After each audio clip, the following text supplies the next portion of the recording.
All right, let's continue by talking about chemical properties. Chemical properties are those which describe the way a substance reacts with other substances or objects. So unlike physical properties, which are pretty easy to determine, chemical properties can be a little bit harder to wrap your head around.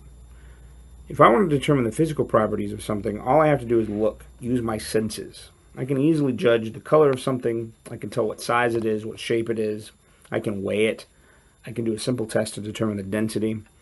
But with chemical properties, it's a little bit more difficult because I have to have something to react my substance with.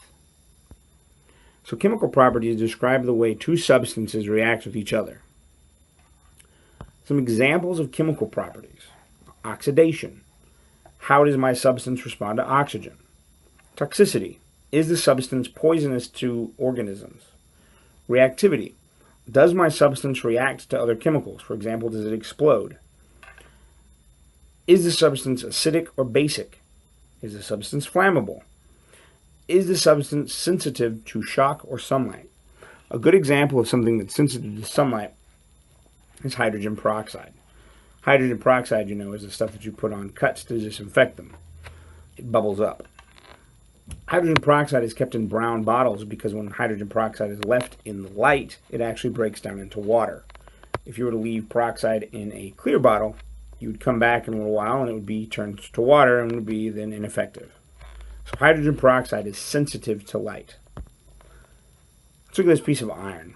Iron is not particularly interesting, but iron's got some interesting properties that you are all familiar with. One of the chemical properties of iron that you know about is that it oxidizes quickly. We call that rust when we're talking about iron.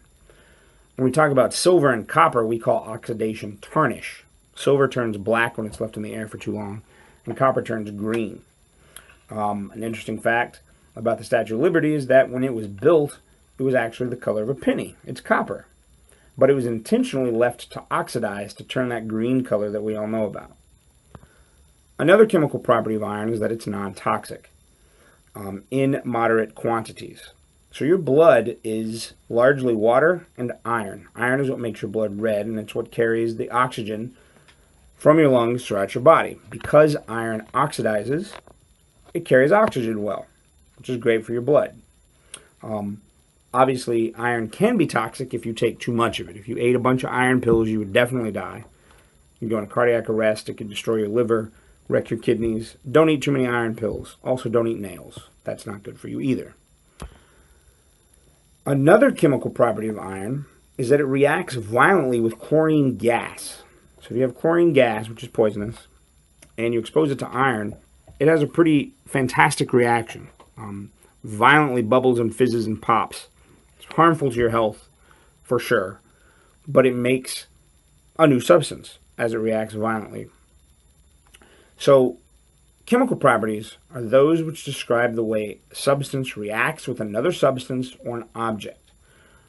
These are the chemical properties that we're going to focus on for 8th grade. There's a lot of them, and as you're doing some research for your projects, you'll see a lot of them.